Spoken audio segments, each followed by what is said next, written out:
Berapa sebetulnya jumlah modal trading yang ideal? 500.000 atau 500 juta? Modal yang lebih besar atau modal yang lebih kecil? Setiap trader pasti pernah mengalami masa dilema untuk mencari jawaban dari pertanyaan ini. Nah makanya di episode kali ini aku bakal kasih kamu lihat secara langsung apa perbedaan trading dengan modal yang kecil dan modal yang besar. Supaya kamu bisa menimbang sendiri berapa jumlah modal trading yang ideal untuk kamu. Hai, aku Noel, dan sebelum masuk ke dalam topik pembahasan hari ini, aku mau ingetin teman-teman dulu nih. Jangan lupa untuk subscribe YouTube channel kita dan nyalain tombol bel notifikasi supaya kalian gak ketinggalan video tips cari cuan dari pasar forex di YouTube MIFX. Oke, langsung aja. Modal merupakan salah satu faktor utama dalam dunia trading. Modal dapat diibaratkan sebagai amunisi trader. Maksudnya gimana? Analoginya seperti ini. Bayangkan kamu adalah seorang prajurit yang dikirim ke garis terdepan. Tapi kamu hanya dibekali senapan dan juga 8 butir peluru. Dengan jumlah butir peluru yang terbatas, tentunya kamu harus berhemat dan juga benar-benar menggunakannya pada sasaran yang tepat. Kamu jadi tidak leluasa dalam memilih sasaran karena setiap butir peluru itu sangatlah berharga. Coba sekarang bayangkan kalau kamu dibekali dengan 8.000 butir peluru. Tentu, kamu akan lebih leluasa dalam memilih sasaran, lebih memiliki kebebasan. Cuma, muncul masalah baru. Saat punya kebebasan, kamu cenderung lebih tidak sayang peluru dan bisa asal-asalan. Karena berpikir bahwa amunisinya itu masih banyak. Begitu pula juga dengan trading forex. Modal diibaratkan sebagai amunisi yang dimiliki oleh seorang prajurit. Ketika modal kamu terbatas, kamu dipaksa untuk bisa lebih berhati-hati dalam menggunakan modal. Jadi harus lebih bijak dalam melakukan transaksi. Berbeda ketika modal kamu lebih besar, kamu akan lebih leluasa. Tapi kalau kamu nggak disiplin, bisa menyebabkan kamu tidak berhati-hati dalam menggunakan modal untuk bertransaksi. Supaya lebih jelas, aku akan membandingkan gimana trading dengan menggunakan modal yang kecil atau 500.000 dan modal yang lebih besar atau 500 juta. Simulasi trading ini akan aku lakukan dengan menggunakan leverage 1:100 dan kurs 14.000. Yang pertama, dengan modal 500.000. Artinya, aku akan mendapatkan balance sebesar $35 aja. Dengan modal 500.000, aku hanya bisa melakukan 3 kali transaksi aja. Dengan ukuran lot masing-masing sebesar 0,01 lot secara bersamaan. Dan maksimal hanya bisa membuka satu posisi aja dengan ukuran lot 0,03 lot. Udah, cuma segitu aja kemampuan untuk membuka posisinya. Otomatis, money manajemennya wajib lebih ketat. Tapi, aku nggak akan buka 3 transaksi sekaligus. Karena akun trading aku bisa beresiko untuk kena margin call atau auto cut. Pengaturan resikonya pun harus berhati-hati. Maksimal 50 pip aja per transaksi. Dengan perhitungan resiko yang 50 pip aja, itu angka risk per trade-nya udah lebih dari 10%. Nah, di sini aku coba buka posisi buy dengan ukuran lot 0,01 lot di pair Euro USD. Dengan hanya membuka satu posisi aja, itu margin levelnya udah di angka 350%. Nah, batasan margin call itu ada di angka 100%.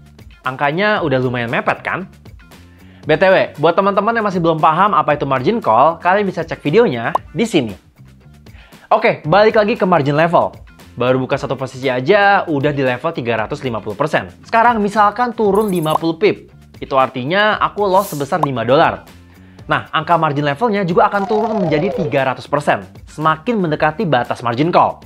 Taruhlah, dengan risk and reward 1:1, artinya pas lagi cuan atau harga lagi naik 50 pip, aku akan dapetin profit sebesar $5. Mungkin langsung mikir, kecil banget profitnya cuma $5. Kalau dilihat nominalnya sih, iya kecil, cuma $5 aja. Tapi kalau dibandingkan dengan besaran modal yang kamu miliki, itu udah 14%. Sekali trade bisa cuan 14%, itu udah bagus banget sih sebenarnya. Apa bisa dapetin cuan lebih besar? Bisa.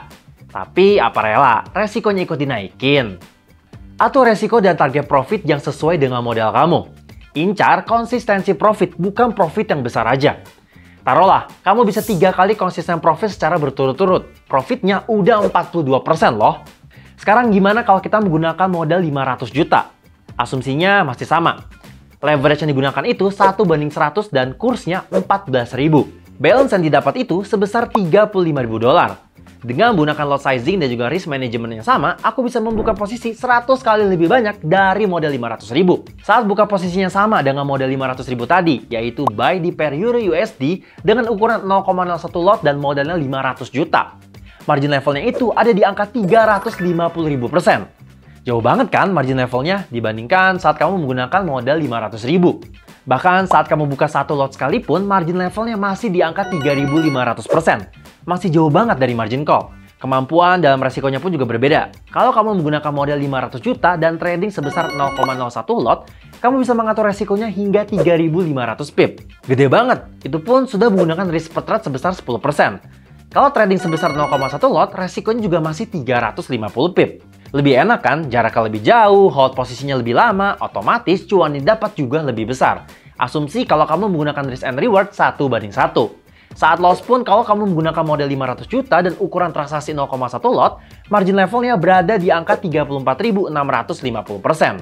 Jadi, besaran profit dan resiko yang masuk akal akan sejajar dengan besaran modal. Makin besar modalnya, maka target cuan dan pengaturan resikonya bisa jadi lebih besar. Kalau modalnya jadi lebih kecil, maka target cuan dan resikonya akan disesuaikan dengan modalnya. Bagaimana jumlah modal mempengaruhi psikologi trading? Setiap besaran modal, mau itu besar ataupun kecil, pasti memiliki tantangan dan juga beban psikologi tradingnya tersendiri. Saat modal kamu kecil, beban psikologi trading itu akan terasa ketika kamu membuka posisi dan saat kamu mengalami loss. Pasti rasanya udah was-was tuh. Baru loss $10 aja rasanya udah deg-degan, karena udah memakan hampir 30% dari modal. Begitu juga sebaliknya, pas lagi cuan dikip anggaplah 5%, rasanya udah langsung pengen diambil aja itu profitnya. Atau justru malah jadi serakah. Ah, baru segini cuannya, lupa. Padahal jumlah cuan segitu adalah cuan yang masuk akal sesuai dengan jumlah modal kamu. Ketika menggunakan modal yang lebih besar, betul kok bisa lebih lega. Ketika loss, rasanya itu modal nggak langsung habis. Dan ketika cuan, itu juga jadi lebih berasa. Cuma nih, aku mau tanya nih sama yang masih pemula. Apakah mentalnya siap dengan modal 500 juta menahan floating loss sebesar 25 juta? Itu risk per trade cuma 5% aja loh. Kalau masih pemula, juga pasti mentalnya kena. Aduh, loss 25 juta. Cut loss langsung kali ya. Mentalnya kena, otomatis trading plan-nya juga jadi berantakan. Mau besar atau kecil modal tradingnya, masing-masing memiliki tantangan psikologi tradingnya tersendiri. Bagaimana jumlah modal mempengaruhi trader pemula? Buat yang baru mulai trading atau baru naik level dari akun demo ke akun live, dengan modal 500.000 sebetulnya udah cukup banget buat kamu untuk menguji strategi trading dan juga trading plan. Pas banget untuk trading secara real dan juga melatih mental trading. Resikonya juga akan jauh lebih kecil, karena pada dasarnya strategi dan juga trading plan yang kamu uji itu belum 100% profitable. Jadi, sekalipun hasilnya tidak cocok dan juga loss, resikonya masih kecil. Tapi kalau ternyata cocok dan juga bisa profit konsisten, kamu bisa naik level dan juga melanjutkan dengan modal yang lebih besar. Saat menggunakan modal 500 juta, kamu mungkin punya keleluasaan dalam hal tes strategi dan juga trading plan. Cuma balik lagi, apakah bijak berlatih menggunakan dana real dengan modal yang sangat besar? Jangan sampai kamu loss besar hanya karena latihan. Kesimpulannya, ketika berbicara mengenai modal, bukan berarti modal kecil itu lebih lemah dan modal besar itu lebih kuat. Tidak ada yang pasti lebih baik antara modal besar atau modal kecil. Perbedaan modal trading di sini lebih mengarah kepada keleluasan kamu untuk menjalankan sebuah strategi trading. Yang paling penting adalah menemukan money management yang tepat dan juga menguasai psikologi trading. Karena nggak semua trader bisa cocok dan juga tenang dalam menggunakan modal yang besar. Jadi yang benar itu adalah melakukan evaluasi. Apakah dengan modal sekian dolar dapat mempengaruhi psikologi kamu? Atau apakah dengan menambah modal trading kamu menjadi jauh lebih besar, kamu akan mengalami hal seperti nggak tenang, trading lebih banyak rugi, lebih sulit dalam mengambil keputusan trading yang objektif. Maka kamu lebih cocok untuk tetap menggunakan modal yang kecil mulai dari 500.000 dulu. Nggak perlu buru-buru. Kalau kamu udah bisa profit konsisten dengan menggunakan modal yang kecil, baru deh kamu bisa naik ke level dengan menggunakan modal yang lebih besar. Dan saat kamu bisa konsisten profit, ujung-ujungnya modal kamu juga akan berkembang juga kok.